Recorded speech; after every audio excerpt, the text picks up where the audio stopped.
Halo semuanya, perkenalkan nama saya Frans Yesaya Parasin Sinaga dari kelas A16 kelompok 4 CPNS dari Kementerian Imigrasi dan Pemasyarakatan. Pada kesempatan kali ini, saya akan menceritakan apa yang saya dapat setelah mempelajari modul 1 sampai modul 3 pada Latsar CPNS gelombang 2. Pada modul 1, saya mempelajari mengenai wawasan kebangsaan. Wawasan kebangsaan merupakan cara pandang kolektif bangsa Indonesia dalam mengelola kehidupan bernegara berdasarkan jati diri bangsa dan kesadaran terhadap sistem nasional. 4 konsensus dasar yang tidak dapat diganggu-gugat antara lain Pancasila, Undang-Undang Dasar 1945, NKRI, dan Bhinneka Tunggal Ika. Lambang-lambang identitas negara antara lain yang pertama bendera negara, kedua bahasa Indonesia, ketiga Garuda Pancasila, dan keempat lagu kebangsaan Indonesia Raya. 5 nilai dasar bela negara antara lain yang pertama adalah cinta tanah air, yang kedua sadar berbangsa dan bernegara, yang ketiga setia pada Pancasila, yang keempat rela berkorban, dan yang kelima kemampuan awal bela negara. Pada modul 2 membahas mengenai isu kontemporer. Isu kontemporer merupakan isu-isu yang saat ini sedang terjadi di lingkungan pribadi, lingkungan kerja maupun lingkungan umum, serta memiliki dampak terhadap publik.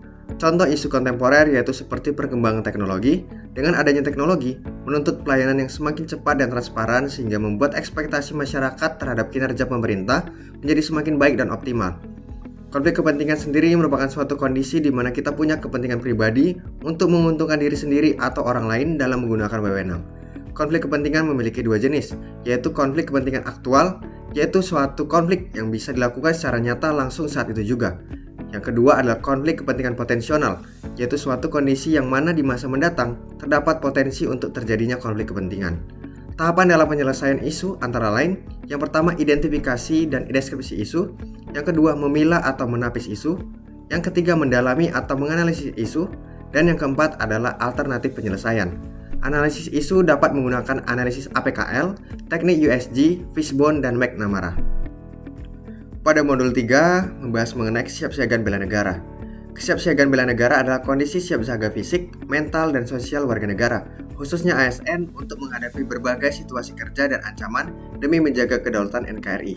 Untuk menghadapi dua jenis ancaman antara lain adalah ancaman militer dan ancaman non-militer.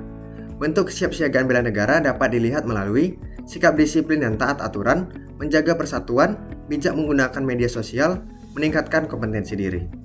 Kegiatan kesiapsiagaan bela negara yaitu adalah baris berbaris dan tata upacara, keprotokolan, kewaspadaan diri, dan membangun tim. Maka dari itu, bela negara adalah kewajiban seluruh warga negara termasuk ASN.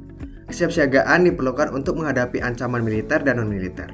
ASN berperan sebagai pelayan publik, teladan, dan penjaga persatuan.